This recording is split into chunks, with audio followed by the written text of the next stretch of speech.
I'm going to go ahead and introduce our panelists and our moderator for today.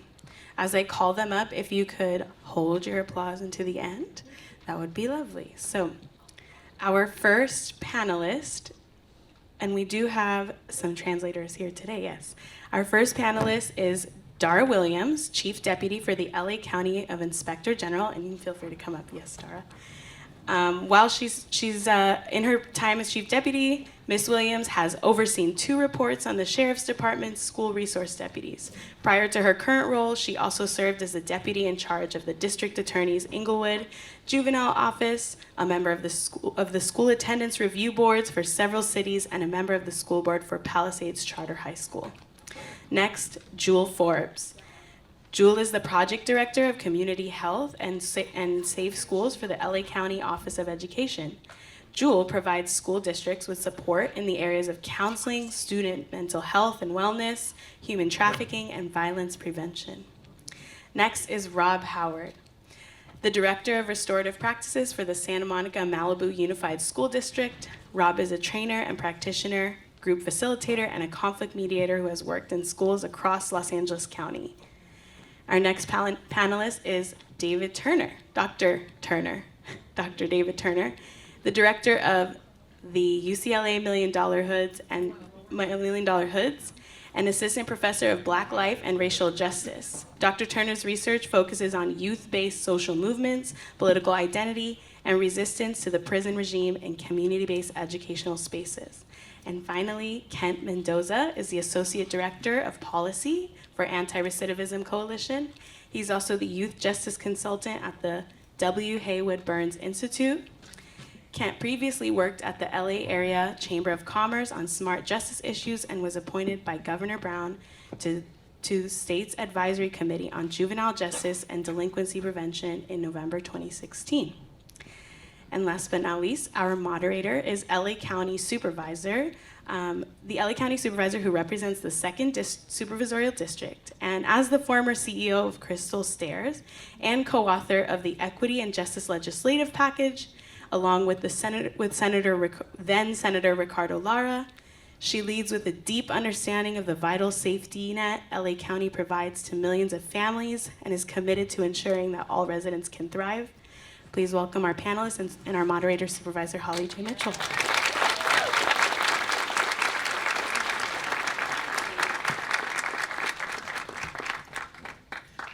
Melody, thank you for leading us in some deep breathing, because I was clear that I was going to need some.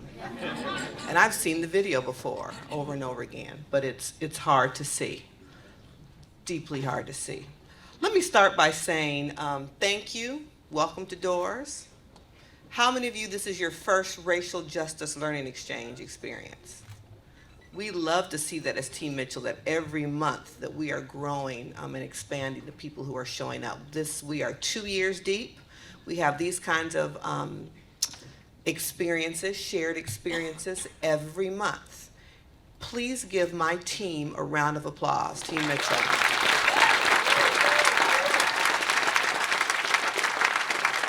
Because there is no one staffer whose job is RJLE. They all share it on top of everything else they do. And so it started as a team growth and learning experience because we wanted to check our own bias as agents of government. Then we realized we need to expand this to the various commissioners that I have the privilege to appoint, department heads, and now all of you. And so we've had amazing experiences over the course of 2 years. I love it when I look out and I see the county department heads who are here, who are the engine to get services delivered to you all. And the fact that you are giving of your time on a Saturday, I tip my hat. I know you all have lots of work to do, and I appreciate it. You know, this is not your grandmother's LA County. It is not. You know, my grandma worked for LA County, so I know of which I speak. And when I say that, I mean, did you hear Director Armstead talk about the kind of innovative services that just her brand new department is offering? That's not your grandmother's LA County. Director Carroll is here, another new department, our Department of Youth Development. Department of Youth Development, DYD. Dr. Scorza is here, the director of our ARDI, our Anti-Racism, Diversity, and Inclusion Initiative. those are new county departments that are living up to their name. It's not your grandmother's LA County. We are doing things different, where we are working hard to meet the needs of county residents. So I get a little irritated, frankly, when people come up to me and the first thing out of your mouth is what the county is not doing, what I am not doing. And you may be right. But when you say those words, I need you to be clear about the new and innovative things the county is doing. Just know that. I'll take the heat. I can take the heat, but I need you to be clear about what the county is doing on behalf of county residents that's innovative and unique, and reflects investments in a powerful, important, anti-racist way. That's what's new and different. And when I think about the work we're going to do at Seed School along Vermont, the investments we're making in this community, it makes me deeply proud to be a daughter of the 2nd District, and that you all have given me the honor and pleasure to serve in this capacity, to lead it. We have a panel that you see is too cotton picking big, because they're all experts and have a lot to say. So what we're going to try to do to be able to tap the best out of all of you is I'm going to have a series of questions that I'm going to direct to certain panelists. If you have a burning answer, just wave me down and say, I got the answer on this, and of course you'll be able to. So give them a round of applause, please. So let's get started by asking each of you to kind of give us what you thought about the video we just watched. You know, I'm proud to say that that if Kaya were in California versus Florida, because government matters and elections matter, that wouldn't have been her experience, because Ricardo Lara and I passed a bill that a governor was brave enough to sign that said we're going to set a minimum age for incarceration. There was no minimum age for incarceration in California statute. So those kinds of things were happening in California and all over the country. Give us your reaction to what you saw, everybody. I wish I could say that I was shocked, but I wasn't shocked. And the reason I'm not shocked is because the Office of Inspector General has done 2 reports on school resource deputies and the disparate treatment of people of color in the various school districts where those deputies are assigned. And so I'm not shocked, but I am saddened. And what we really need to do is make sure that not only the deputies, but that school administrators understand the harms that this disparate treatment is doing, and pivot to how they treat people. I've always wondered how anyone thought that suspending somebody who misbehaved from school was a punishment, because the person misbehaved at school and then you told them you don't have to go to school. And as mentioned in the video, punishments don't really work to change behavior. If you want to change behavior, a much better way to do that is a reward system. And so if someone happens to be misbehaving at school, you need to look at the root causes. You need to address those causes. You need to address trauma. You need to address socioeconomic needs. You need to address all of the things that are not addressed when you just simply punish someone at school. So right now, the Office of Inspector General has the approval authority for school resource deputy contracts.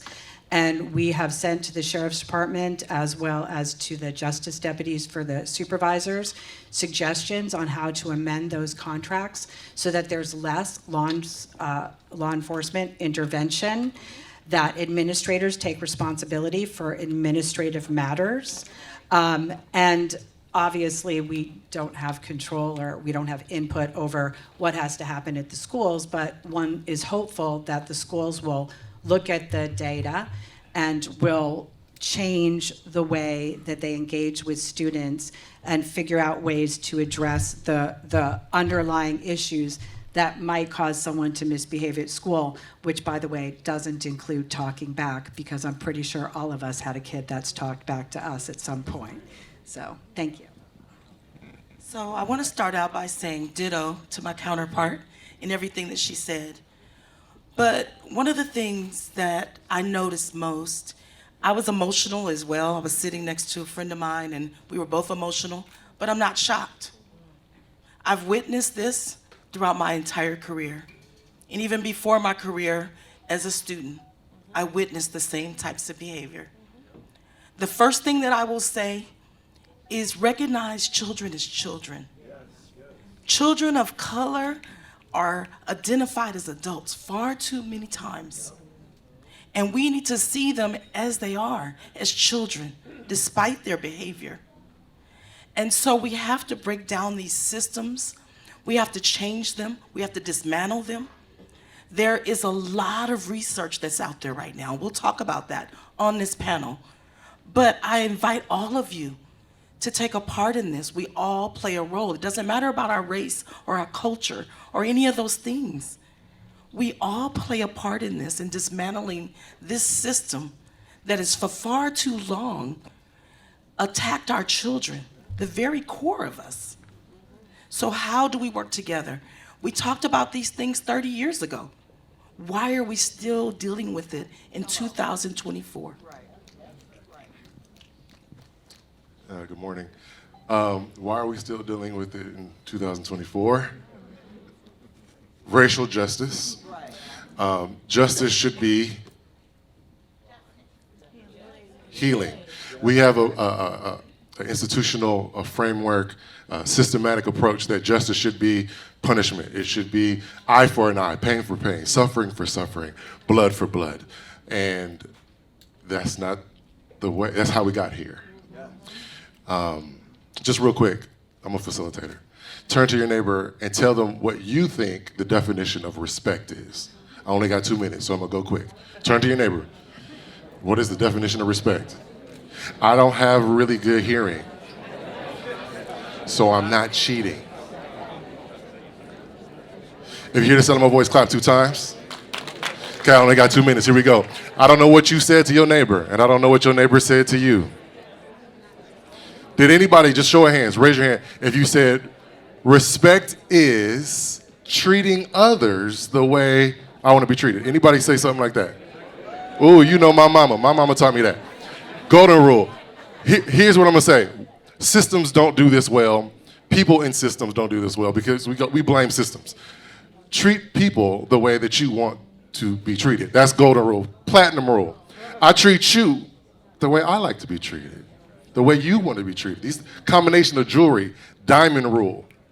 I don't treat you the way you don't want to be treated. If we could just do that, I treat you the way I want to be treated. I treat you the way you want to be treated. I don't treat you the way you don't want to be treated. When I see you, no matter what your gender, your race, your body, your sexual orientation, your ethnicity, your language, your origin, nothing will make me see that we're different and I'm better than you. You don't deserve worse than I would give to my baby. Last thing, I see the board. Anybody here a dog owner? I used to think y'all were crazy. I just got a dog 6 weeks ago. I lost my mind. I love Rainbow. And I never had a dog before. I watched a YouTube video. Someone said, there's no such thing as a bad dog. I said, what you mean? I seen dogs on the news killing. Oh, shoot. That's what we do with kids. There's no such thing as a bad kid. If we invest in kids, James Baldwin said, for these are all our children, and we will profit from or pay for whatever they become. I'm sorry if I stole some of your time. Remember, the question is reaction to the video. Absolutely.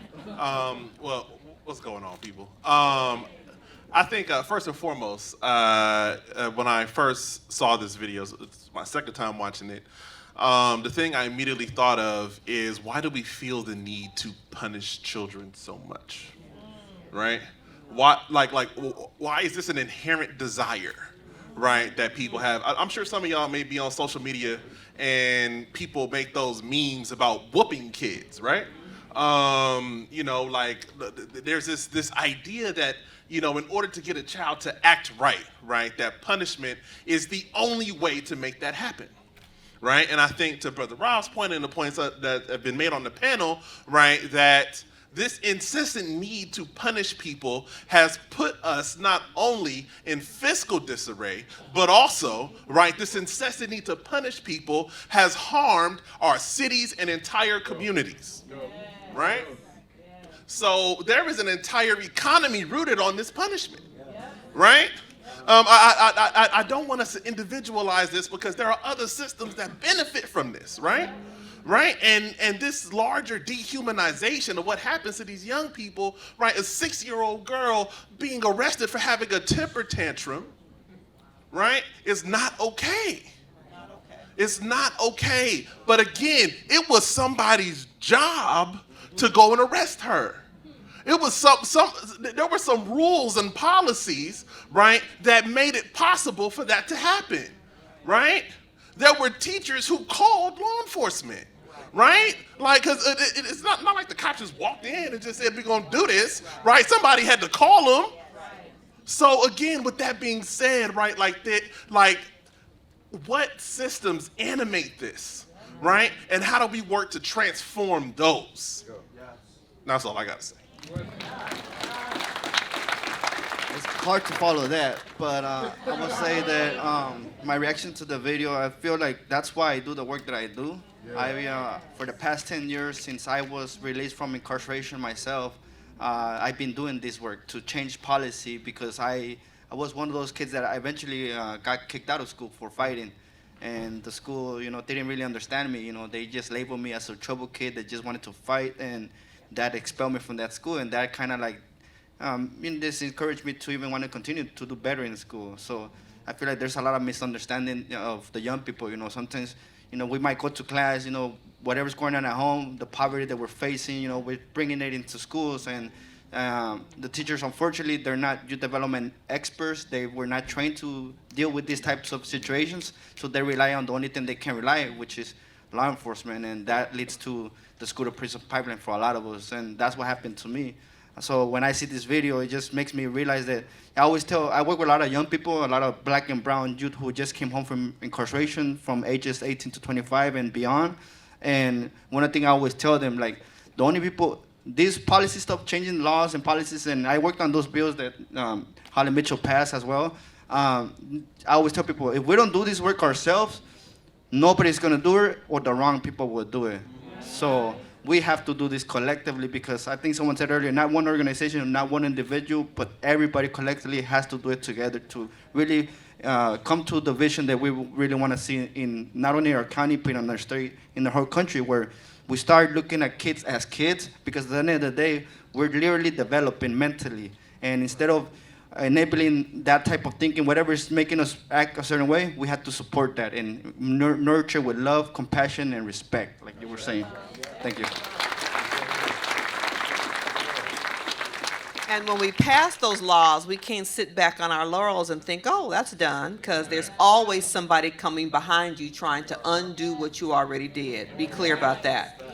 So clearly, whatever you all had planned to do when you thought this event was going to end is going to have to be pushed back, because they ain't none of them paying any attention to the little timekeeper cards in the back of the room. So but it is amazing, brilliant. So I'm not going to cut them off. I'm just going to tell you all, we're going to run a little long.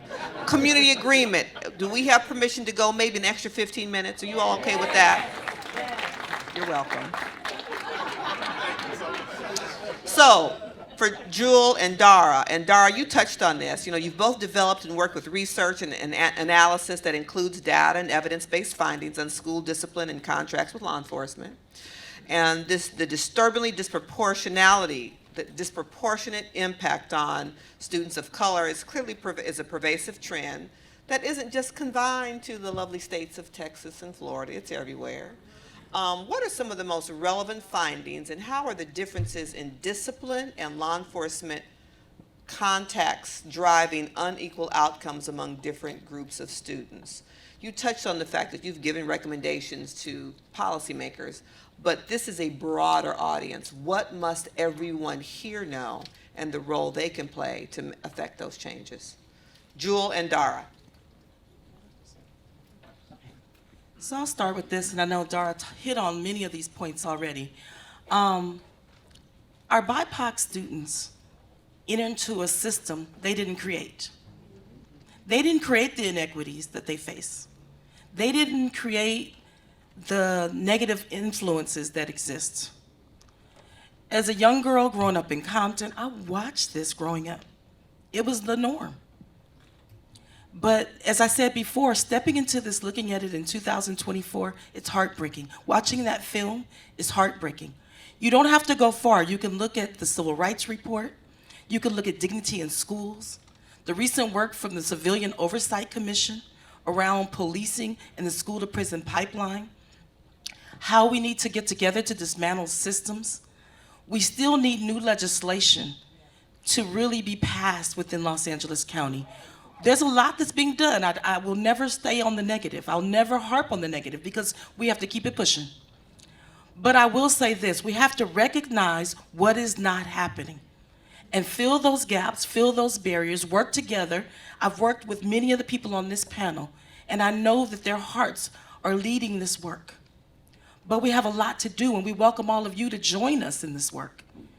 We have to look at why we want to over-discipline children. Arresting children has never worked. Yes, I said that. Arresting children has never worked. We cannot discipline our way through this. We have to address well-being. We have to address mental health. We have to address some of the violence we're seeing in our communities, and that cannot be done on law enforcement's backs. So I'm going to hand it over to Dara, because I'll talk about this all day long. And the key thing is that we can't do this on law enforcement's backs. And so, we've asked for in the contracts what we'll call guardrails. If you're going to have school resource deputies, there was actually a really interesting article in The Atlantic about the school shooting down in Florida, where they talked about the school resource deputy not running in. But what's interesting is you actually don't want a school resource deputy who runs in.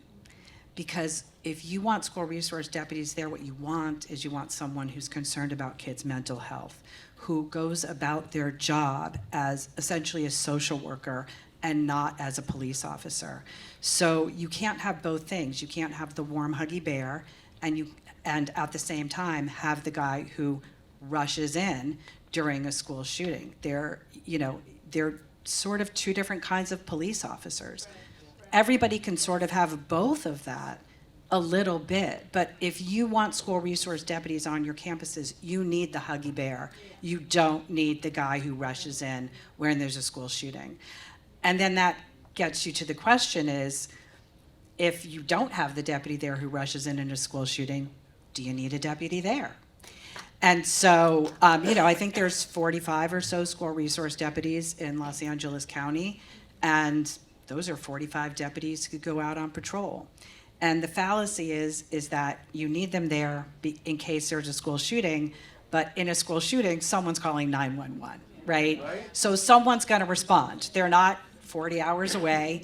They're right there. We live in a city. We have sirens. We can get there quickly, right? So the question is do you really need them there? And then the next thing is that if you have them there, right? I mean, somebody could argue, well, maybe it keeps the campus safer because they're there and it's a deterrent effect. Maybe. But if that's the case, then I want them trained.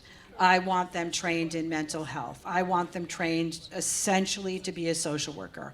I do not want them to interact with students on issues of truancy on campus.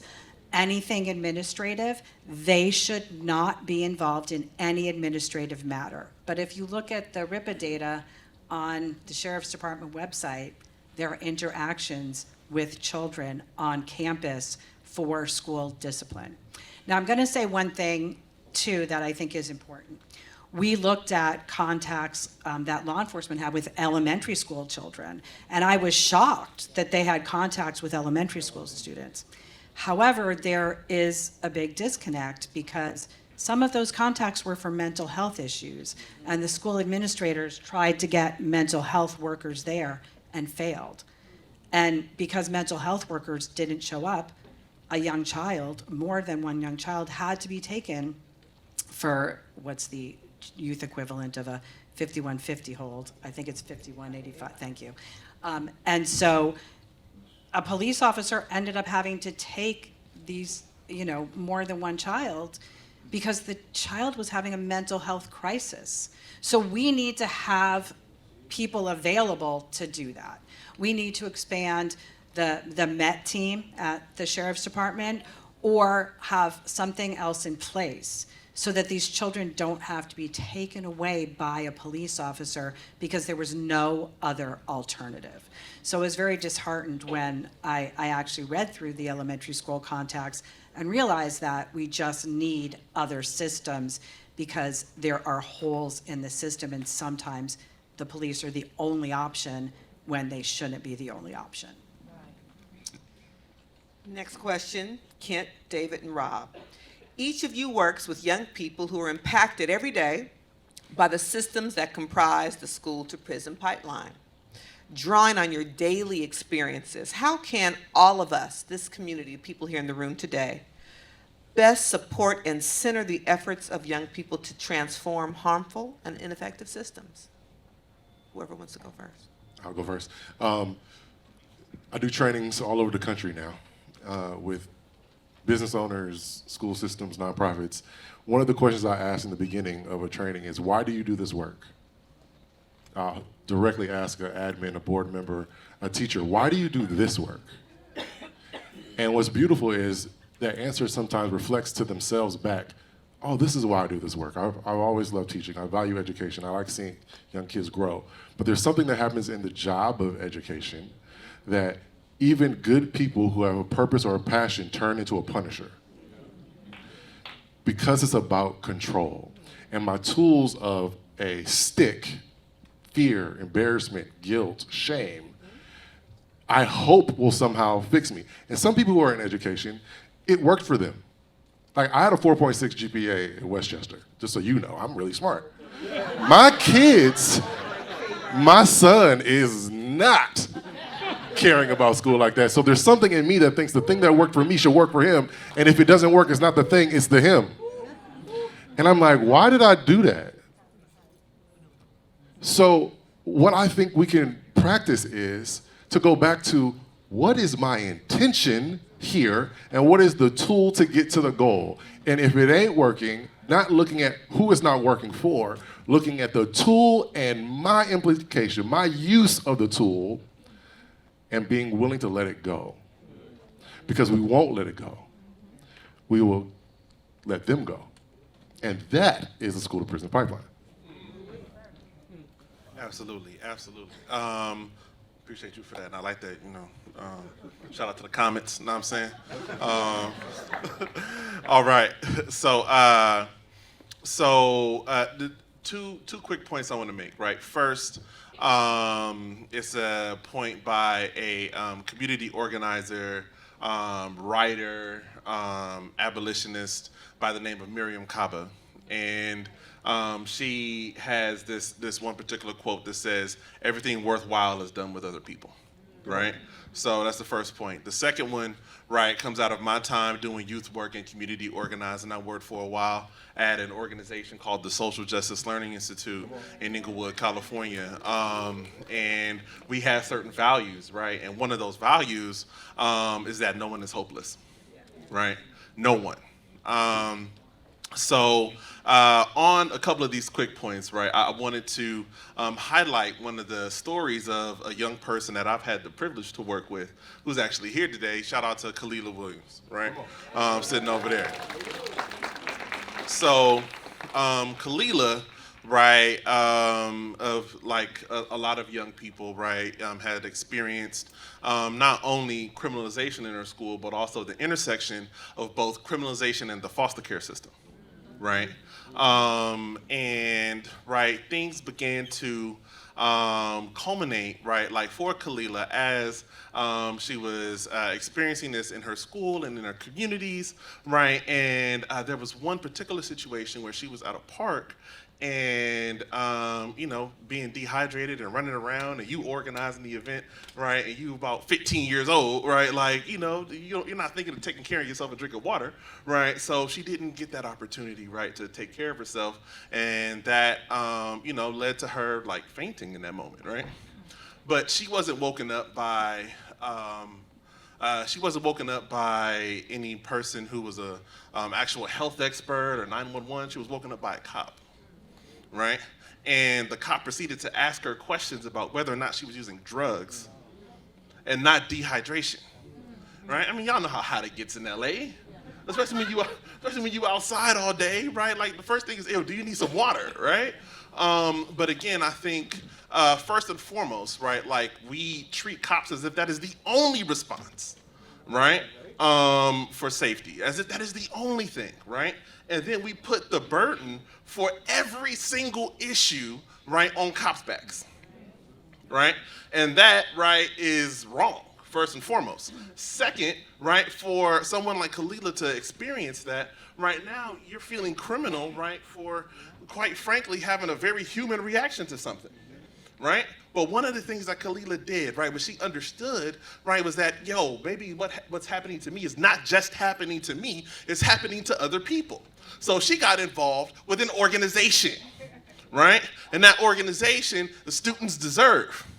And Students Deserve, a community-based organization, right, doing organizing to make Black Lives Matter in schools, work to reallocate school police dollars, the same school police, right, that was disproportionately targeted people like her, right, to a Black Student Achievement Plan and other school-based safety initiatives.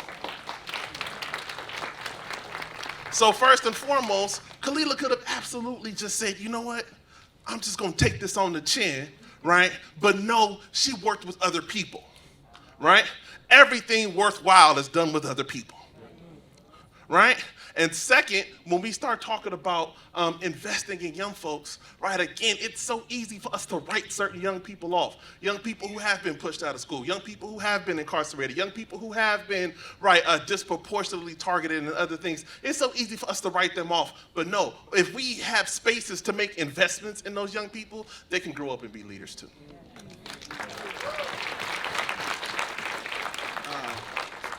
I think for me, you know, I pull from my experience, you know, being someone that came from a different country. Ever since first grade, I always felt like isolated, outcasted, and alone throughout my whole elementary school, because I felt the school didn't really understand how to support me, or they didn't even have the tools of how to support me. So when I didn't finish assignments, you know, because I didn't know how to write, or I didn't even know how to ask for questions. I didn't even know how to ask for help, because even my own family couldn't support me because they didn't even know the language. They were not educated. So now here I was, a kid that didn't understand the language or didn't know how to navigate school, but also was afraid to ask for help. And when things did happen, you know, I was put in detention, or just the teacher would exclude me from stuff. For me, that's where it started, you know. And I feel like it's like when you ask the question, can we better support young people? Like, we gotta have, kids need to be seen.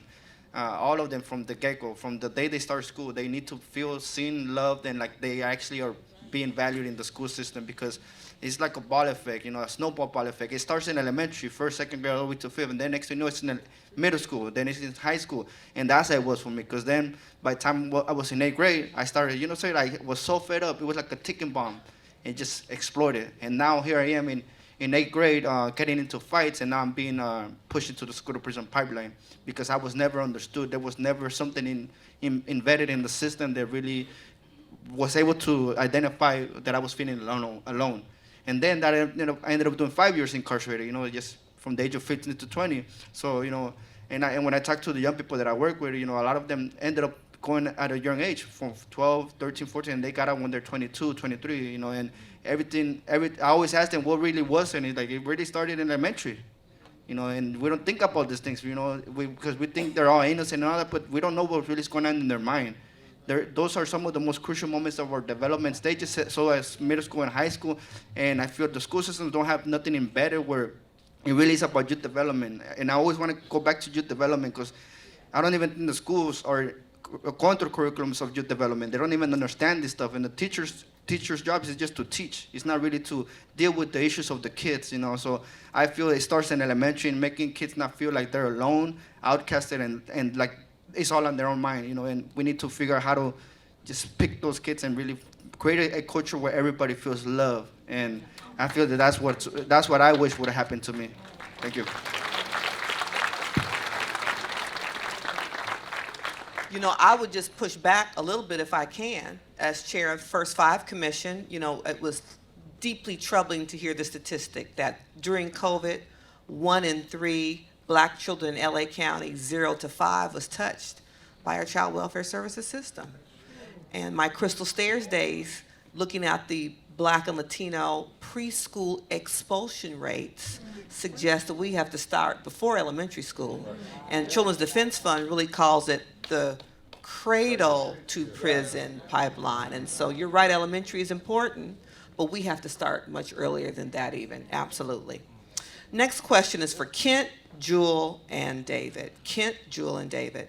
As we recover from the effects of COVID, we hear so much about the need for certain services that seem to have become more acute, such as mental health supports. We also hear a lot about the challenges that stand in the way of addressing these needs, such as the shortage of teachers and mental health professionals. What are some solutions, again, that the individuals in this room can support? And what are some of the tough choices that systems leaders will need to confront to make those solutions a reality?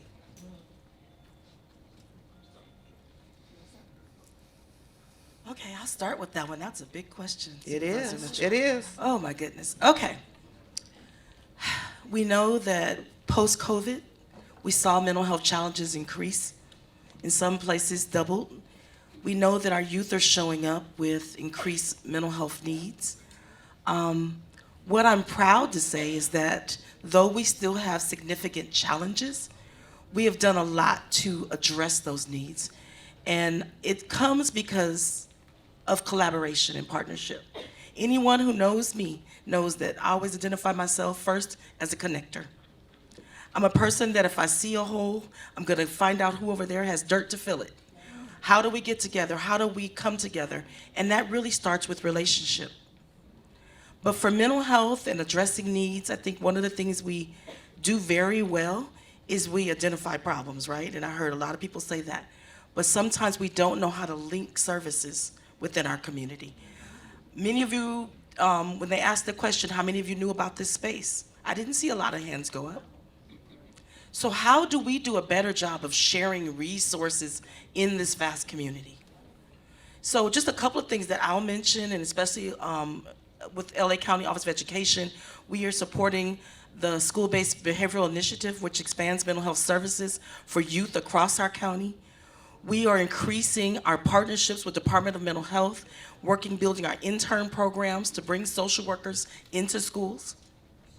We are working with the Office of Violence Prevention, Department of Mental Health, Department of Public Health, all those wonderful partners to address some of the root concerns within our schools and get those services in the right places. But the one thing I will say is we need continued funding. Often we get funding and it's wonderful. We go out and build these wonderful programs, and guess what happens?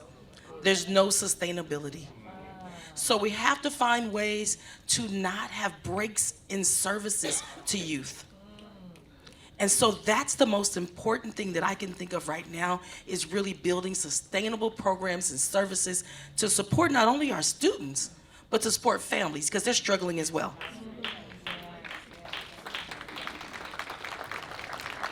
I'm going to ask folks, if you have your questions written in a card, pass it to a staff member now. Now's the time to pass your card over to a staff member.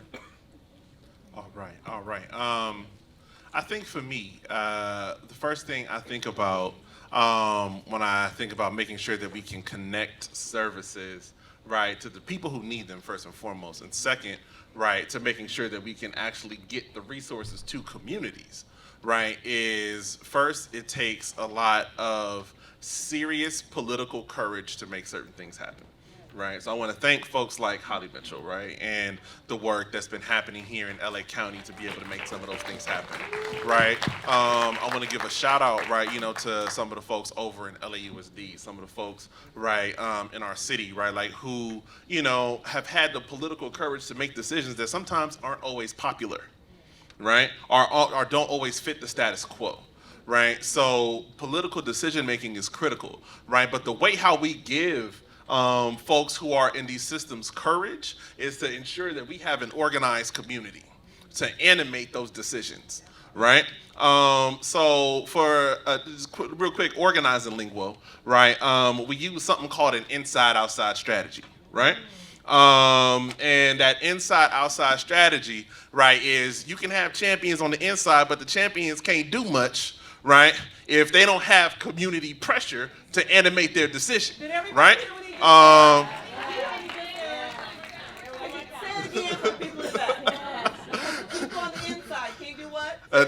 They can't do much if there's no community pressure to animate that decision, right?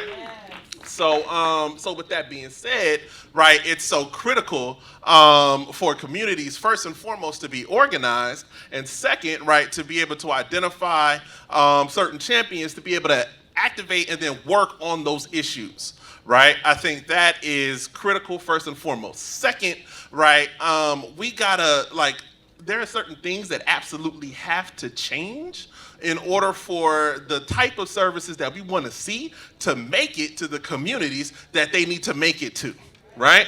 There are some folks, like, I want to give a shout out to Brother Kev over there, right? Kevin Orange, who's been helping to lead a lot of the violence prevention work, right, in our city. Folks like him, folks like LaTanya Ward, folks like Skip Townsend, right?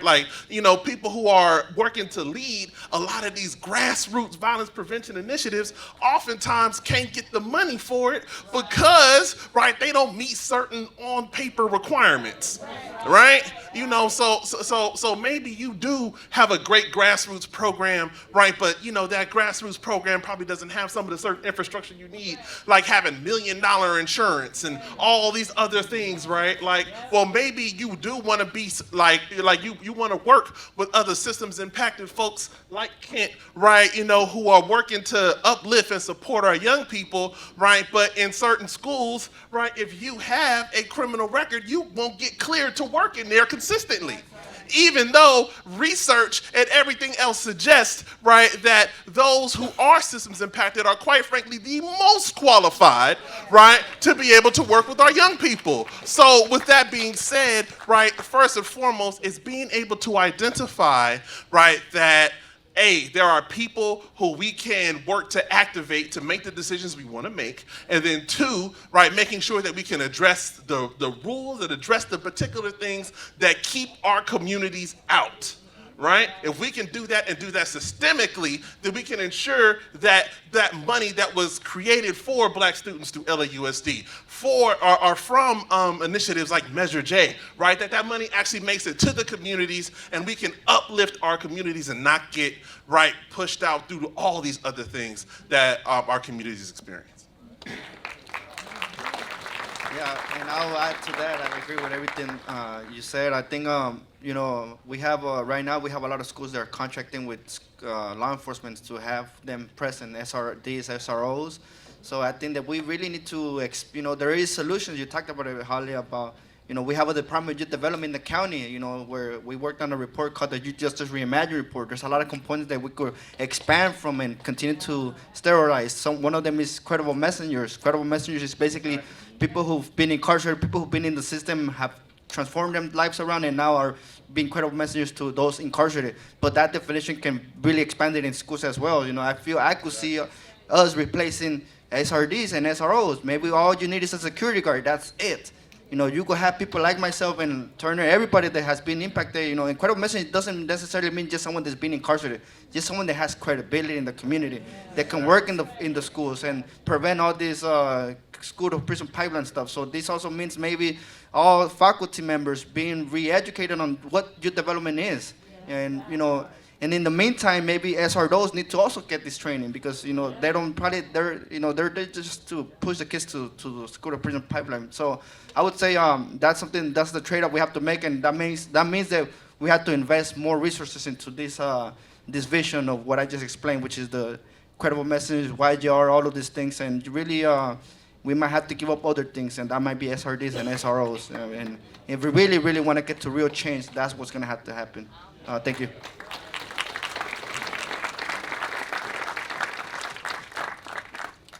And to the point you raised, JCOD, the director, talked about making sure that a part of what they're doing is the incubation to make sure that our community-based organizations have the back of the house support and expertise to be able to qualify. And so the county, again, it's not your grandmother's what? County. And so we are acknowledging that and trying to do better and do different, but also create support to our nonprofit-based organizations so you can stand up not only to the county standards, but to multiple levels of government and the contracts that are available. So I think it's a two-way street, and I want the county to step up and to provide those supports in a meaningful way. Okay, for your questions. So my team said most of them are really about intersectionality. I see a question about foster care. Wait, I'm not an octopus here. Let me try to get myself organized. Could you speak to the foster care to prison and unhoused pipeline, which seems to act as a vacuum sucking up Black and Indigenous children? What are your thoughts on the intersectionality between the homophobic practices happening in school and racial justice for kids of color? And what do we need to do about it? The panel members stated the need to address root causes and the racist systemic approach to managing, in quotes, our Black students out. But what's being done to protect both the civil and disability rights of our Black students, especially boys? And how can the county engage our immigrant community to just get involved? Your choice. Select. All right. I'm gonna try to hit a couple of those. Okay. Hey, right? Like, kind of reminds me of I'm not sure if y'all are Black Mirror fans, the whole Bandersnatch thing where you can like pick your own how the movie is supposed to go.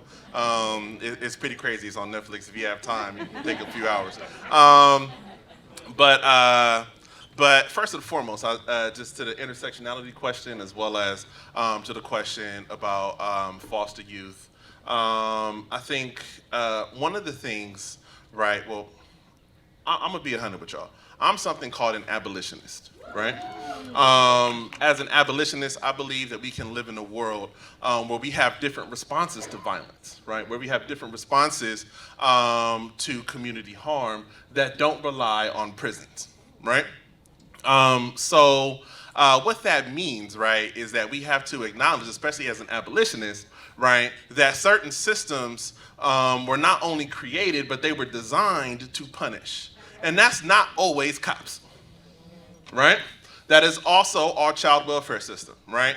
That is also schools, right? That is also, right, even some of our own community institutions, right? They were designed and trained to punish, right? So with that being said, one of the things that first and foremost we have to address is making sure that we have education about these particular issues and topics, right?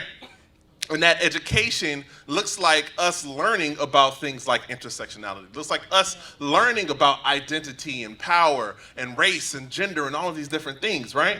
Because one of the things that you tend to find is that people change their behaviors towards certain groups when you learn about certain groups, right?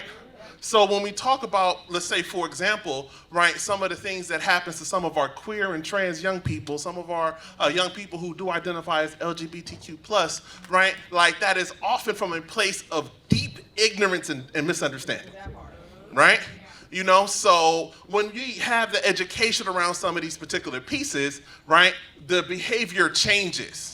So investing in the education around that, investing in gender studies, investing, right, in ethnic studies, those kind of things, that stuff matters in order to ensure that we can actually protect our young people, right? People are doing some of that work now through something called community schools, right? Where communities are working to redefine what schools look like, right? And ensure that we can have spaces that actually protect young people, first and foremost, right? And second, one of the things I wanted to also touch on, especially when we talk about this intersection between the foster care system and our criminal justice system, right, is that those people who get pushed out, right, those people who are oftentimes displaced, those people who are moved around in systems, right, one of the things that happens is we always end up investing in the wrong thing. One of the things I always found so baffling is that we can remove a child from their family and then give that child to a stranger and then give that stranger the money and resources to take care of that child, but not the family that needed those resources in the first place. For me, that never made sense. Right? Oh, somebody got a little dog here. I already said that's not rainbow, but I know that's right. But yeah, y'all. So real quick to go ahead and wrap this up, right? Like we have to find new ways to be able to address misbehavior, to be able to address violence, to be able to address harm, right? And if we continue to do that in punishment, whether it's through a social worker, a cop, a teacher, or whoever, we're going to end up losing. We're going to continue to lose. So we have to move away from this punishment mindset in all of our institutions. Dara. We also have a question here about what's being done to protect the civil and disability rights of kids at school, especially boys. And I think this is really where the public really comes into play. And there's a reason that the Office of Inspector General does public reports, because we could just write to the supervisors and say this is what's happening.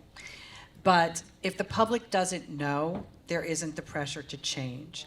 And there has to be the pressure to change. So every single time that a kid is mistreated at school, it needs to be brought to the attention of anyone you can bring it to the attention to, right? It's just like the whole thing that Betsy DeVos buried, right?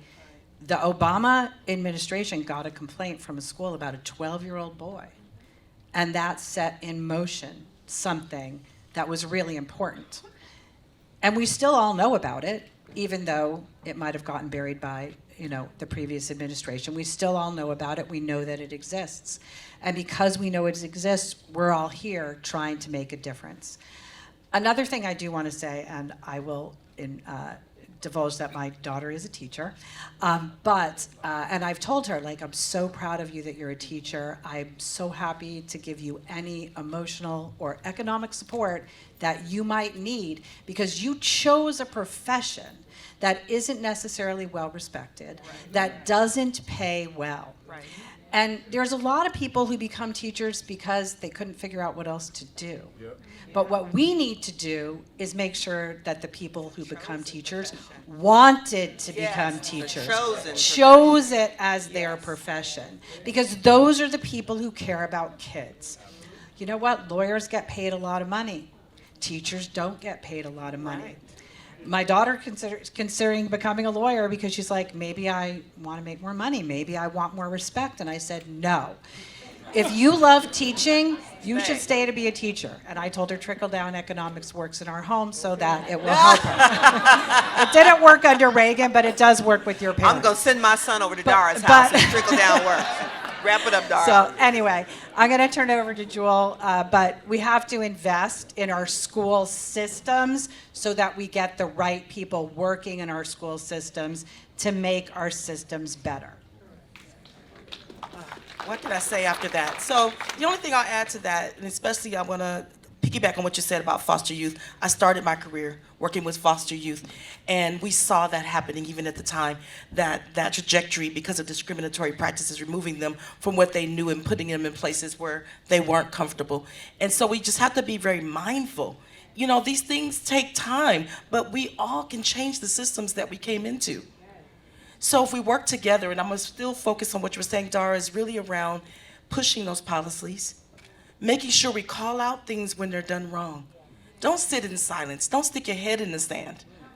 My mother used to say, you know, she used to quote Jesse Owens, if you walk long enough and you talk long enough, you'll find that you're more similar than you're different. And that's how we need to really identify some of the things that we're talking about today: school to prison pipeline, racism, racial justice. All of those different things can be dealt with if we just come together. Kent. The question was, how can the county engage on immigrant community to be more invested? I think that's what it says, right? Yeah. I would say probably I think sometimes in order for people to feel engaged and be a part of something, you need to see yourself in those places. So maybe that means that the county needs to hire more immigrants. The more, the reason I got inspired to change is because I saw someone that had changed, so maybe, and also because the county, we know we have tend to perform under a certain county template that has been in place for so many decades, and sometimes the county, in order for the county to be very creative and innovative in moving forward in different ways and being bold enough to take those initiatives, you need different diverse perspectives in your own departments. So if specific for immigrant communities, we sometimes don't feel like we are capable of being in these types of positions or in these types of roles because we're immigrants, and the narrative that is out there about immigrants, is sometimes bad, and so I feel like, being able to see ourselves in this county departments is what will engage more people, because then, and again, the counties need more diverse perspectives and innovative thinking in order for us to really eventually come to a county where we're not afraid of stepping out of our shell and really making things differently and do things that are more effective rather than keep relying on this template that keeps us in a narrow way of doing things in the county. And I think that's why we're so stuck in these types of stuff for decades and decades, and we don't see real change. But yeah. What are your thoughts on the intersectionality between the homophobic practices happening in school and racial justice for kids of color? My answer is always going to be the things that are good for my kids, I want for your kids. Yep. Education, Brown versus Board, is always about separation and segregation and who has it and who doesn't. This is better than you deserve, you don't. Have you ever been to a place, a store, a home, where you felt like you belonged there? Like they were happy to see you there? Yeah. Like there's a restaurant not too far from here that sells chicken strips and stuff. When I go there, it don't matter if I'm just getting a little lemonade or a chicken sandwich, they make me feel like they are authentically happy to see me. And, oh, you want extra barbecue sauce? Yes, I do, actually. Why don't schools feel like that for the students who are gay, trans, female, underserved, why? Because the formation of these institutions were not for these people. And it actually was a denial there. We've never healed, we never got justice from that. So we're still standing on the principles and the practices. So if we did have people who loved kids and they got what they needed, their cup was full and they could pour out in ways that nonprofits and social workers come out of their pockets, come out of their spirits, telling stories, giving quotes, giving inspiration, giving hugs to people who don't get them, instead of giving punishment to people that they think deserve it, then it doesn't matter what identity. We will see better outcomes. Carrots over sticks. Sometimes they make the medicine taste a little bit like some candy sometimes, so that I can get you what you need, but I gotta get you to take it. And then I blame you because you don't take it. The question was asking about homophobic practices. Taking away hate doesn't mean just pretending you don't hate them anymore. It means I love you, I accept you. And even in this room, when I walked in, I had never been here before. When I seen you, you made me feel like I was at this place that serves chicken. I was like, hey, I don't even know you like that, but I know you like that now. I want to be up in here. That's how a school should be. That's how a classroom should be. You know what I'm saying? With your 4.6 GPA self. We're going to love you in spite of that. Were they amazing or what? Give them a round of applause.